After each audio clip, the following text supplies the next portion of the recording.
Hi, and welcome to our 5th edition of Parry Sound in Question, a program brought to you by TV Kojiko and the Parry Sound North Star. I'm your host, Jack Tynan, and editor of the Parry Sound North Star, and today we're at our regular location at the West Parry Sound District Museum on Tower Hill. And we're nearing, rounding the bend towards the provincial election, which comes October 10th.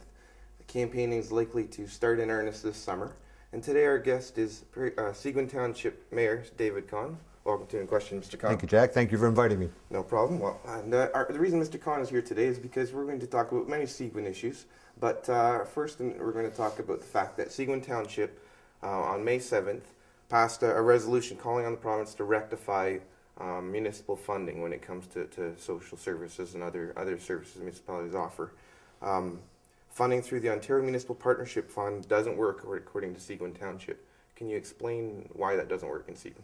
Yeah, it doesn't work for Seguin Township in the sense that the funds that we receive, which are designed to offset the downloading of social costs, are paid on the basis of population, they're paid on the basis of income, and they're paid on the basis of assessment.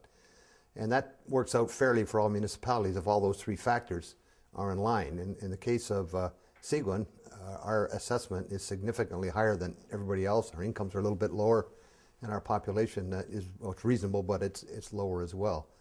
So the money comes in on those factors, but it goes out on only one basis, it's just assessment. So we end up sending out a lot more money than we're receiving in the partnership fund. So we're basically saying that the formula doesn't work for us. It's not particularly fair. Now, some might argue that Seguin Township is the wealthier township. Even if you just look at assessments, if you look at construction in a given year, and if you look at value of your residents, because many of them are seasonal, live in very nice properties in that township, and so that people might argue, shouldn't Seguin Township be paying more based on that fact? Well, people might argue that, but I would disagree with that. There is I think, a misunderstanding of assessment. Assessment doesn't necessarily mean wealth. What assessment is it's a pricing mechanism.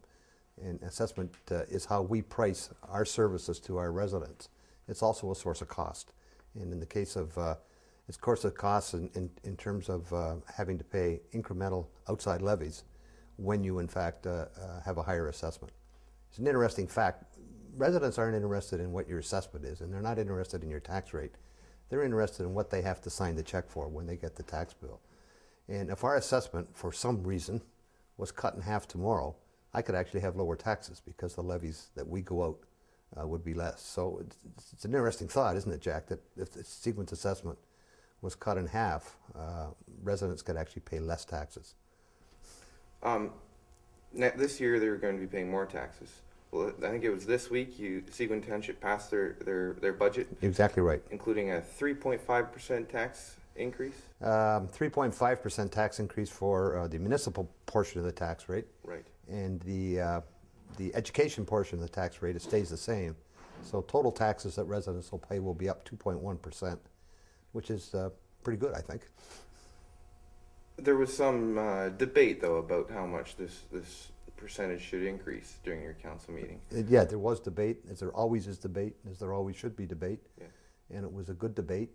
I was on the side of actually putting the tax rate up higher. I want to make sure that Seguin continues to have a good and healthy level of reserves, but that's one of the debates that I happen to lose. So explain to me where you're seeing this burden when it comes to Ontario funding for services. Your tax, other townships have had their tax rates go significantly higher in some cases. Where is business difficult as a township because of provincial funding? Have you had to make some cuts? Have you had to make some tough decisions? Well, it's funds that we're not supposed to be paying. The provincial government is supposed to be keeping a level playing field, and it's basically we're sending out $1 million more than we're receiving, and these are funds that we can invest in the community. So it's a lost opportunity cost for us, and that community, whether it's the Seguin community or the West Parry Sound District.